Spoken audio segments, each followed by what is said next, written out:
c'est trop cher. Ces Lillois ne peuvent pas retrouver leur famille en Algérie pour les vacances ES. Les prix des billets d'avion pour le Maghreb, et plus particulièrement pour l'Algérie, ont doublé depuis le début de la crise du Covid. Ces familles lilloises ont dû faire une croix sur le retour au bled pour la 3e année consécutive. Ces premières grandes vacances sans restrictions sanitaires, levées dans beaucoup de pays, devaient être synonymes de retrouvailles en famille. Mais les prix des billets d'avion ont grimpé pour les destinations du Maghreb, notamment à cause du prix du kérosène. Cette augmentation met dans l'embarras de nombreuses familles lilloises qui devaient partir en Algérie. Jusqu'à 1 000 € pour un aller-retour en Algérie. Cela fait 3 ans que Karim, son épouse et leurs 3 enfants attendent de retrouver leur famille en Algérie.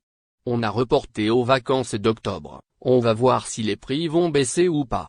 Aujourd'hui, il faut choisir, c'est comme acheter une voiture, la voiture est à 3 000 €, le transport pour l'Algérie est à 4 500 €.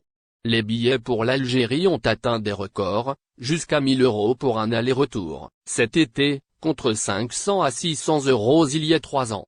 Ahmed, son épouse et son fils de 14 ans se sont offerts des billets pour retrouver leur famille algérienne, pour un coût total du transport depuis Lille estimé à plus de 3 000 € pour eux trois.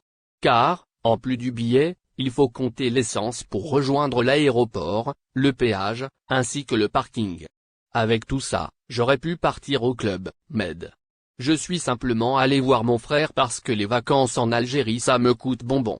Comment font ceux qui ont 6 enfants? La mère part avec la moitié des enfants et le père reste avec l'autre moitié ici?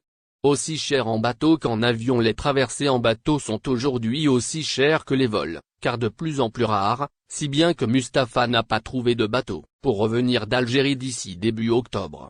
Tout est complet.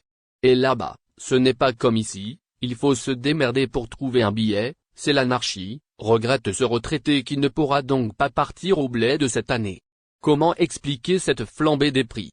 Il y a une forte demande, le prix de l'énergie est en hausse, sans compter la nécessité de compenser les faibles aides financières accordées par l'État algérien aux compagnies aériennes locales. Selon Fatih Benaïssa de l'agence Soleil Voyage dans le centre-ville de Lille, malheureusement, elles n'étaient pas aidées par l'État comme l'était Air France ici, elles doivent donc augmenter les prix.